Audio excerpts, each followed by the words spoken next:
On va parler recrutement maintenant. On va parler recrutement et notamment des jeunes talents. C'est un axe bien sûr stratégique pour les entreprises en cette période de reprise. Une reprise qu'on souhaite tous bien sûr. Autour de cette table pour en parler, Arthur. Laurent est également avec nous ainsi que Julie. Laurent, effectivement, je parlais de stratégie du moment, axe stratégique d'importance, le recrutement. Tout le monde en parle en ce moment. C'est devenu une problématique aussi pour certains.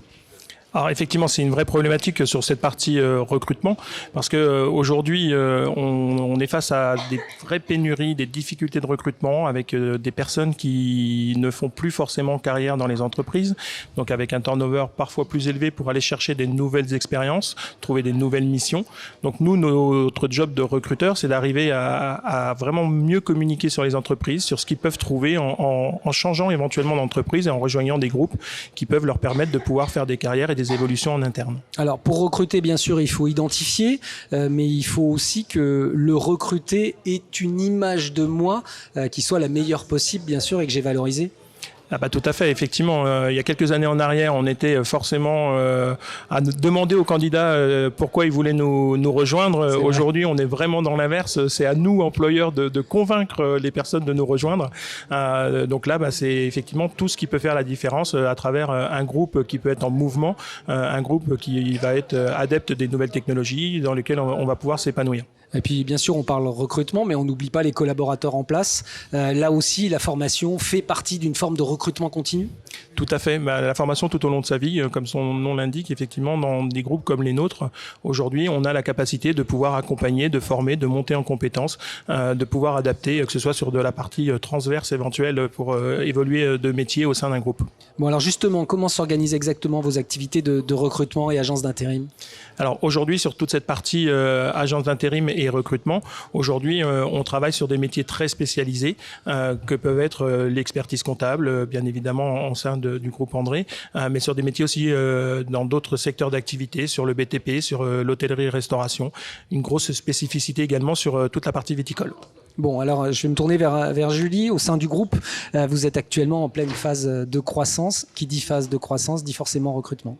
Effectivement, aujourd'hui, on est en plein développement du groupe et du coup, on cherche à renforcer nos équipes pour développer des missions. On est principalement sur de la création de postes. Création de postes. Alors, forcément, ça passe par une phase de recrutement. Comment débute une phase de recrutement et comment ça se passe ? Dans quel ordre est-ce qu'on fait les choses ? Alors, du coup, on passe par une analyse du besoin. Derrière, on va créer des annonces qu'on va mettre sur différents job boards. On va faire appel à nos équipes, notamment d'Horizon Job, qui vont nous aider sur toute la partie recrutement. Après, toutes les phases un peu plus classiques, de l'analyse du CV, de l'appel, des contrôles de référence. On fait également passer des tests en fonction des métiers. Et puis un entretien et puis on déroule comme ça jusqu'à potentiellement la conclusion en fonction avec le candidat. Effectivement, alors on va aller vers le positif, c'est-à-dire il y a conclusion avec un candidat. La phase de recrutement ne s'arrête pas là. C'est pas parce qu'on a terminé la sélection que la phase de recrutement s'arrête. Il y a aussi la phase d'accueil. On est d'accord.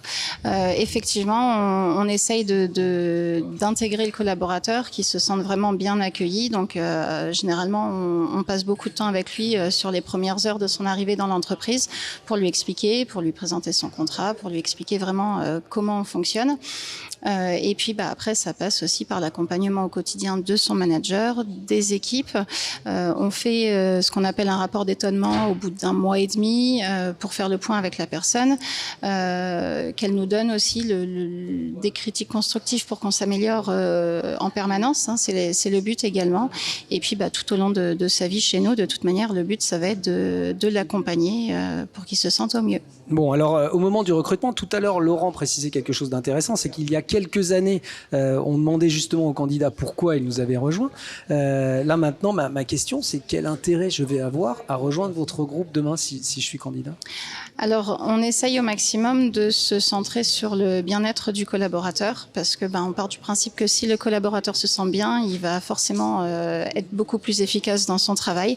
Donc, on travaille sur plusieurs axes. Alors, des axes un peu plus matériels, type les locaux, l'accessibilité, le matériel, le logiciel. Et après, on va être sur des choses un peu plus abstraites, type la convivialité, qui reste quand même très importante. Donc, on essaye de faire des événements d'entreprise, de groupes, des apéros, des repas, voilà. Le baby-foot et la table de ping-pong de la côte ouest, et c'est chez nous aussi. Effectivement, on a des équipements, on met à disposition, donc selon les sites, on a des salles de sport, on a du baby-foot, on essaye d'organiser des massages, voilà, tout ce qui peut tourner autour du collaborateur pour son bien-être. Bon, là, on parle de bien-être, bien sûr, sur le site. Le site a une localisation géographique. Je suis peut-être parisien, je suis peut-être lyonnais. C'est compliqué pour moi de bouger. L'avantage avec un groupe comme le vôtre, c'est que vous avez des opportunités dans toutes les régions. Oui, on a c'est l'avantage. On peut avoir une mobilité géographique et derrière aussi potentiellement une mobilité de métier au sein d'un même groupe pour pouvoir évoluer.